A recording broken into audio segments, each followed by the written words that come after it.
Доброго дня! Мене звати Людмила Герасименко, і сьогодні ми з вами поговоримо про таке поняття, як булінг. Отже, булінг – це агресивна і вкрай неприємна поведінка однієї дитини чи групи дітей по відношенню до іншої дитини, що супроводжується постійним фізичним чи або психологічним тиском. Дитину систематично дражнять неприйнятним для неї чином, навмисно не приймають в колектив, залякують, шантажують або навіть б'ють. Тож, як відрізнити звичайну сварку між дітьми від булінгу? Булінг супроводжується реальними фізичними чи психологічним насиллям. Жертву висміюють, розповсюджують плітки, бойкотують, оприлюднюють особисту інформацію чи фото в соціальних мережах. У ситуації булінгу завжди беруть участь три сторони.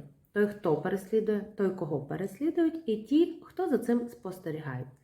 Від булінгу страждають і агресори, і жертви. Всі вони переживають емоційні проблеми і не вміють будувати стосунки з людьми. Мають проблеми психоемоційного характеру.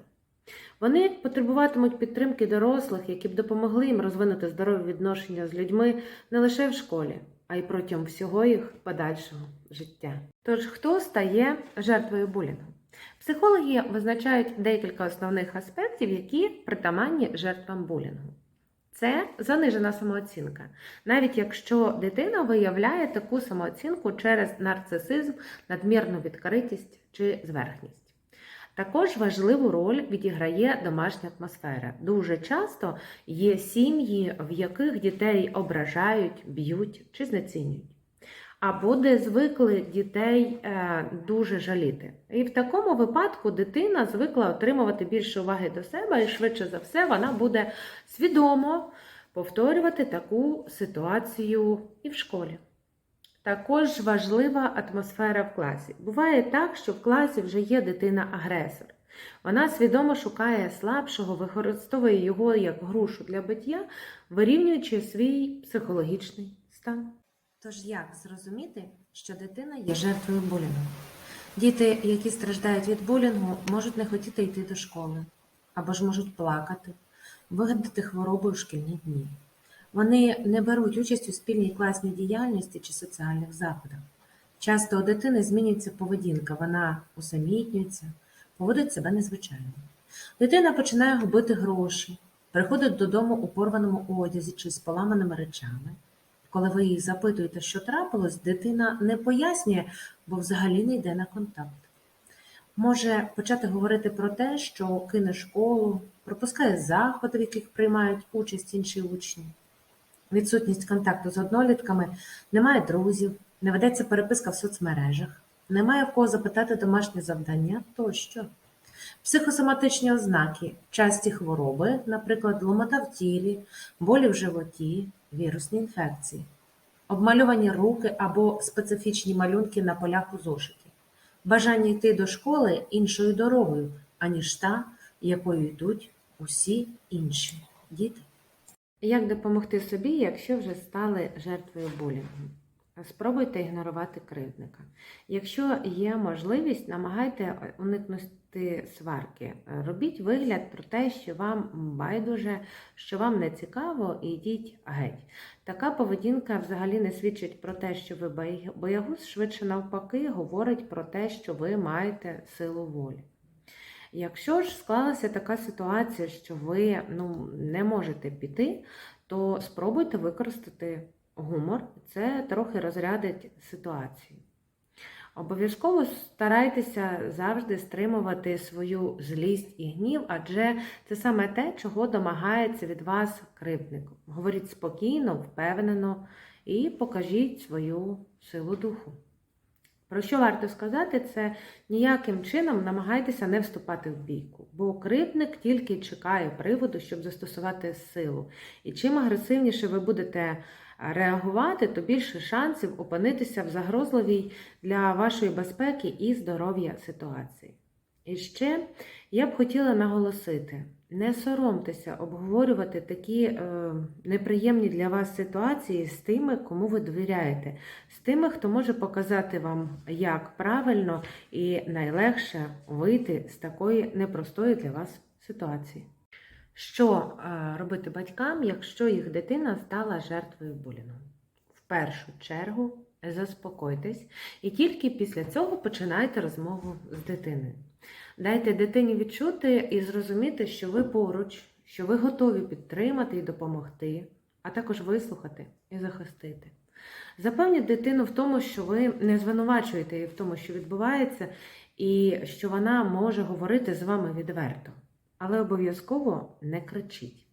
Пам'ятайте, що дитині буде неприємно говорити на цю тему і варто бути терплячими і делікатними. Намагайтесь з'ясувати все по-доброму. Запропонуйте своїй дитині подумати, які дії допоможуть почуватися їй у більшій безпеці зараз. Наприклад, якщо певний час ви будете до неї ближчі, чи якщо вона не буде залишатися поки що після уроків, чи щось інше. Розкажіть дитині, що немає нічого поганого в тому, щоб повідомити про агресивну поведінку щодо когось вчителю, чи принаймні своїм друзям. Спитайте, яка саме ваша допомога буде корисна дитині. Вислухайте її уважно. Можливо, запропонуйте їй свій варіант, і це допоможе розробити вам з нею спільну стратегію змін. І пам'ятайте, що ситуації фізичного насилля потребують негайного втручання з боку батьків і візит до школи. Спільно з дитиною пошукайте нові способи реагування на ситуацію булінгу. Обговоріть з нею, до кого по допомогу вона може звернутися в школі. До психолога, до вчителів, до адміністрації, до старших учнів. Чи можливо поговорити з батьками інших дітей. Важливо зрозуміти, чому саме ваша дитина потрапила в ситуацію булінгу. І, можливо, з цим варто звернутися до дитячого психолога. Підтримуйте свою дитину у налагодженні дружніх стосунків з однолітками. Поясніть, що зміни будуть відбуватися поступово, проте весь час вона може розраховувати на вашу підтримку і любов. Як же допомогти дитині-агресору? Дитині, яка булить інших, увага та допомога дорослих потрібна не менше, ніж дитині, яку кривдять. Якщо ваша дитина агресор, то відверто поговоріть з дитиною про те, що відбувається, і з'ясуйте, як вона ставиться до своїх дій, як на це реагують інші діти. І навіть ви можете почути про те, що так роблять інші, чи так йому і треба. Будь ласка, уважно вислухайте свою дитину і не применшуйте серйозні ситуації. Ретельно поясніть їй, які дії ви вважаєте переслідування іншим. До них відносяться цькування, образливі прізвиська, загрози фізичного насильства, висміювання, коментарі з сексуальним підтекстом, бойкот, підбурювання до ігнору, плітки, публічні приниження, штовханина, всякі принизливі висловлювання, жести тощо. Діти, які булять, заперечують це так довго, як тільки можуть. Спокійно поясніть дитині, що її поведінка може завдати шкоди не тільки жертві, а й усім оточуючим. І що далі це заходитиме, тим гірше булінг впливатиме на всіх учасників. Дайте зрозуміти, що агресивна поведінка є дуже серйозною проблемою, і ви не будете це терпіти в майбутньому. Попросіть дитину зупинити насильство, але без гніву.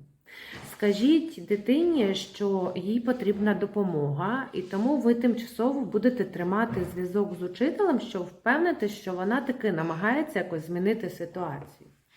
І не варто їй погрожувати чи карати, тому що це зазвичай не спрацьовує і в перспективі може лише посилити агресію і невдоволення. Не варто також говорити про те, що відчуває дитина, яку булять, тому що той, хто проявляє агресію, зазвичай не буде думати про почуття іншої людини. І агресивна поведінка та прояви насильства можуть вказувати на емоційні проблеми вашої дитини і розлади поведінки. Порадьтеся, будь ласка, зі шкільним або дитячим психологом щодо цієї ситуації. Що ж робити вчителям? Одним із завдань вчителя, зокрема класного керівника, є відстеження ситуації, яка склалася в його класі. Спеціалісти-конфліктологи пропонують дуже корисне завдання, яке допомагає визначити, чи є в колективі діти, які можуть перебувати в ситуації жертви.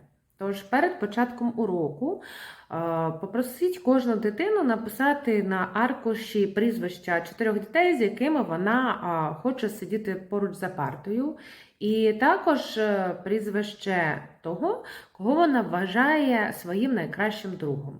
І коли ви проаналізуєте всі ці записи, то легко помітити, кого з дітей забули чи не згадали зовсім.